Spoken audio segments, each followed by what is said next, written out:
Welcome to all my plotting ninjas. Well, in this session, our discussion would be to understand how we can use Matplotlib library to draw some interesting visualizations. Now, we have two ways. We can say that there are two ways to use Matplotlib.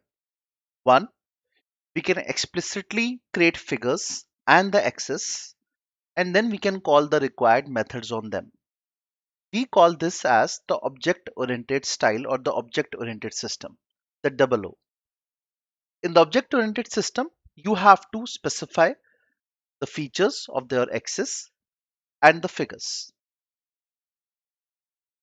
In the other scenario, you can rely on the PyPlot version, which is more popular, and we would be most of the times we would be using it, which is to rely on the PyPlot version. Now, in case of PyPlot, the beauty is that it will automatically create and manage the figures as well as your axis. So you don't need to specify that how you want to design your figure or axis. You have to simply give the plot, the plot that you want to create between two sets of data, and the pyplot function will or the pyplot module will automatically understand how to manage the figure and the axis. So it's a little automated version, we can say. I will brief you both the versions because at different points of time, we might have to work with different version. In certain cases, we might work with the double O style. In certain cases, we might go with the pyplot style. So both the functions are very important and you should understand how to use them. Let us first begin and understand how an object-oriented style works. Now to do with this or to go ahead, I will first generate my series of x values. Now to generate the series of x values, I will be using the NumPy function, the NumPy library. Now NumPy is a very interesting library which is used to deal with numbers and integers. Again, there are different things that can be done. Now, the way we have PLT as the context for matplotlib.pyplot, the similar way, the context for NumPy is NP. So that is why we have used NP here. NP is a context for the NumPy library.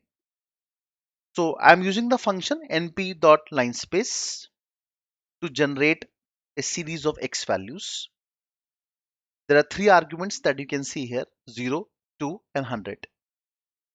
Now this function will generate some samples for me between 0 and 2, and total number of values would be 100. That means total 100 samples I want to generate. So that is np.linespace function that you have to use. Ideally, you don't need to worry about numpy here. I believe that all of you have some basic understanding of numpy. Even if you don't have, then you don't need to worry because our focus here is not to understand numpy, but to understand how to do the visualizations. Okay. So you can take any other type of data if you wish. So np.linespace, that's the function I'm using. It will generate me values between 0 and 2, and it will give me total 100 values, 100 sample values.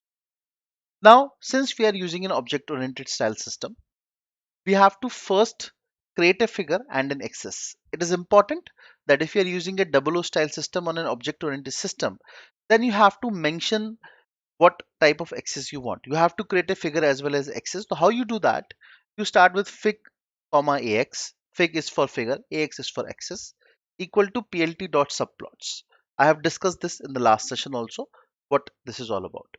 Okay, so first this function has to be used, which will help you in creating a basic framework or blueprint for a figure and an axis. Once this is done, now we can place codes for making the plots. Now in my example, I am generating three plots on the same axis, one between x and x. So I would be first using ax dot plot, that because since I'm making a line plot, so I'd be using ax dot plot, that is my code. And I have told you earlier that what you mention here would be your taken as your x values, and what you mention here would be taken as your y values. This is by default understanding. Okay, so you don't need to specifically tell the Python or the function that this is x and this is y. Whatever you will mention first would be treated as x, whatever you will mention as second would be treated as y. Now what I'm doing in first example, you can see I have taken x at both the places. So that means my x-axis would be equal to x values. My y-axis will also be equal to x values. Now, since my x and y-axis are both same, so automatically it would generate a linear line for me. Okay, so that's why I have labeled it as linear. Fine. In the second plot, I have again used ax dot plot, but my x values will be, my x-axis will be equal to x. My y-axis values will be equal to x raised to power 2. When you use double star, it means it's raised to power. Okay. So since my x values will be equal to x, my y values will be equal to x raised to power 2.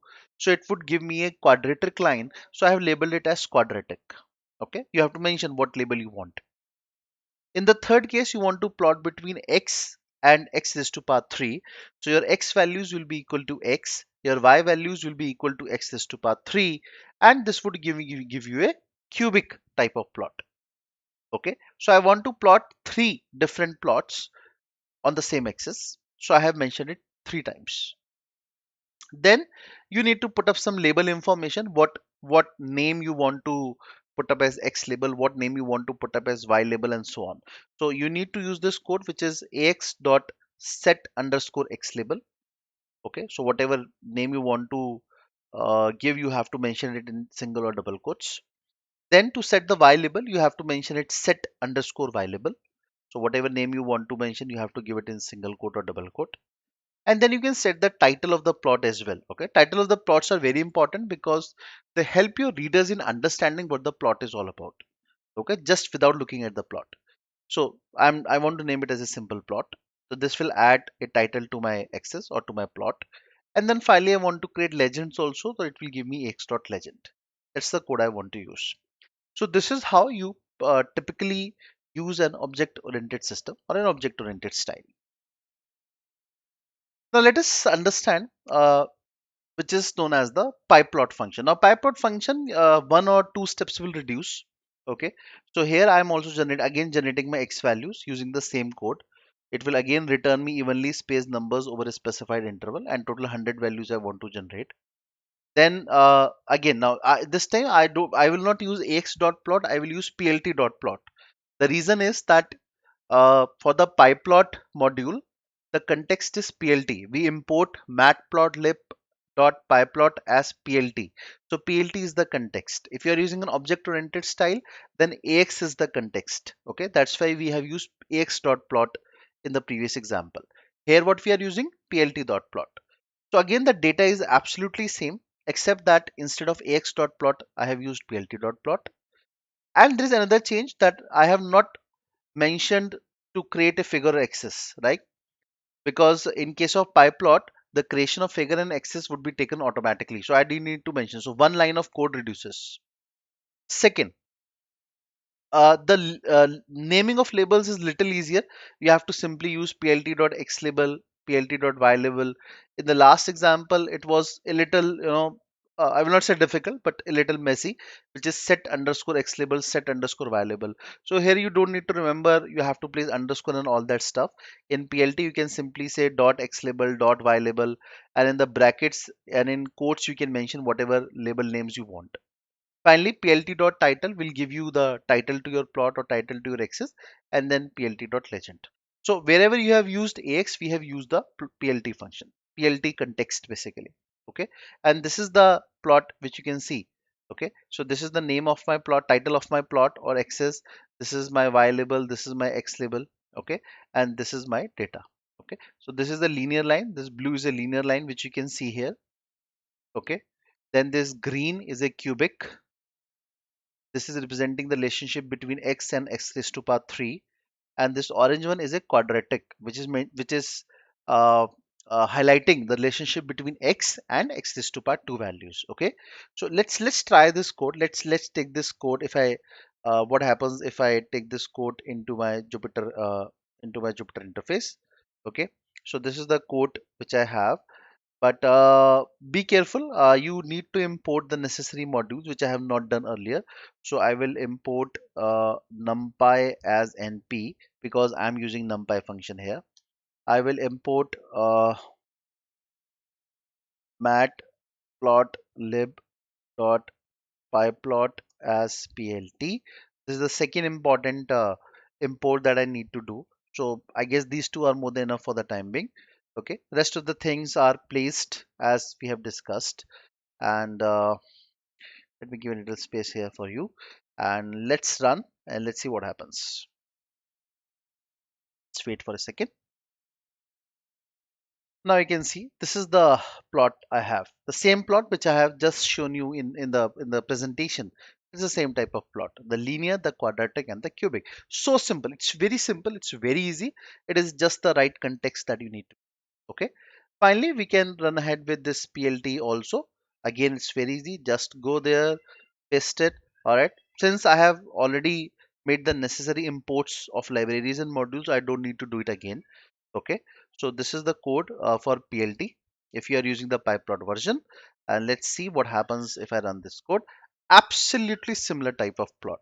Okay, if you see this plot, if you see this plot, both are absolutely same. There is no difference between the two. So you can use any type of system. This AX system is, or object oriented style, is more popular when you want to create subplots or you want to create figure and axis. You want to define certain standard parameters related to your figure and axis. But if you don't want to do that, then probably you can go ahead with the PLT format and things would be a little easier. Just one or two things will become easier. Okay, so that's in this session. A lot of interesting stuff is waiting for you. So till that time, keep practicing and happy plotting.